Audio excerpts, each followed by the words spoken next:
All right, so my group, Braden, me, and Dylan, did narcolepsy. So narcolepsy is going to be a sleep disorder that leads to hypersomnia, and hypersomnia is just an excessive daytime sleepiness, so you just can't stay awake during the day no matter what you do, what you eat, or what you try. So there's two types of narcolepsy, and basically the difference between those two is one has cataplexy and one does not, and I'll get into what cataplexy is here in a minute. So there's five main symptoms. So we already talked about the hypersomnia, just can't stay awake during the day. And then the sleep paralysis, that's one of the more scary ones. Basically, when you're sleeping, you become conscious, but you're still paralyzed. And so you're unable to move your arms, and it's just very uneasing for those that have that.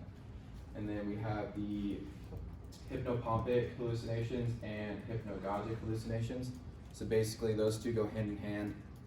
One of them is hallucinations when you're waking up, and the other is hallucinations when you're falling asleep. So you're basically in that dream state, but you're also conscious, so you're seeing things you wouldn't normally see. Also very uneasy.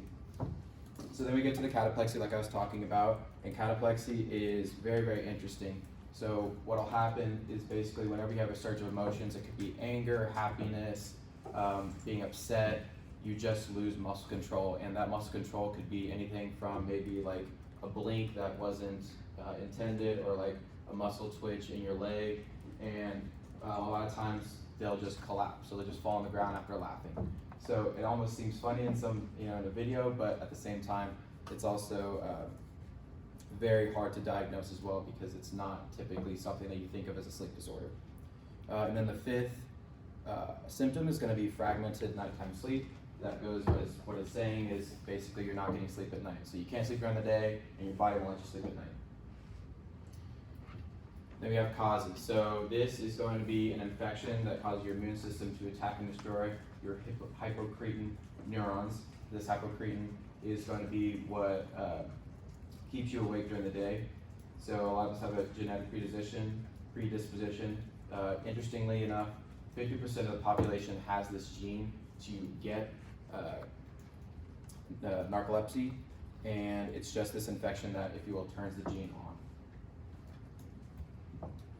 So risks are going to be adolescents and people in their 30s.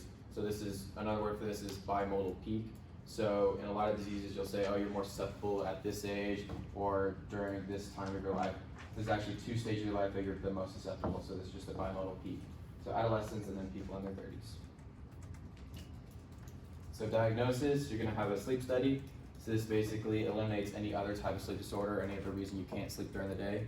And then the main one is gonna be multiple sleep latency test, or MSLT. And this is just a series of naps. And basically you take 5 naps for 20 minutes, 5 times.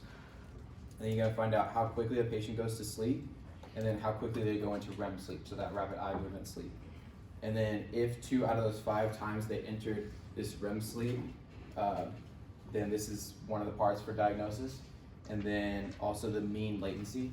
So basically how quickly they went into this sleep. So the average of those 5 tests, if it's underneath 8 minutes, then they can be diagnosed as well. So treatment, we're gonna wanna really encourage sleep anytime that they can get it at night. And then stimulants during the day. So I actually didn't know this. Basically the same medications that someone with ADD or ADHD would take for focus is the same medication that people would take for this disease as well. So Vyvanse, Adderall, Zenzidine, any of those drugs would work. And then at the same time, they'll also take what's called gamma hydroxybutyrate, or GHB, which is basically for their nighttime sleep, and it's basically a heavy suppressant, so very heavy suppressant. It's also highly regulated because it's also known as the date rape drug. So this is that liquid, tasteless drug that is used for sedation.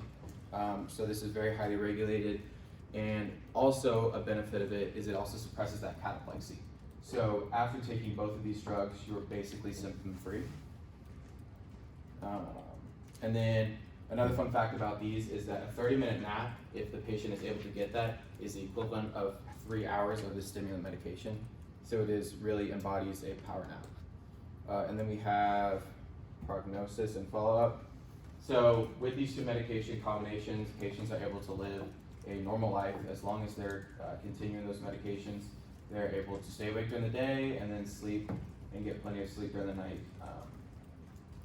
It's often hard for these patients to be diagnosed because of the cataplexy. A lot of times it's hard to explain why someone would collapse out of nowhere. Sometimes they think it's a stroke or heart attack, and a lot of times these patients will have gone to a huge handful of different specialists, all to come back to find out that it was just a sleep disorder that's pretty easily taken care of. So then the last one is 3 to 4 month checkups. So we're gonna make sure those meds are still working and that the patients are able to stay awake during the day and are able to stay focused and awake. And then the patient is totally symptom free. Because like I said, after those medications are given and they're working, then all those patients should have no cataplexy or any sleep problems whatsoever. Sources, got good old Mayo, can't do anything without Mayo. And then I also interviewed my mom for this as well because she works with kids almost every day with narcolepsy. So,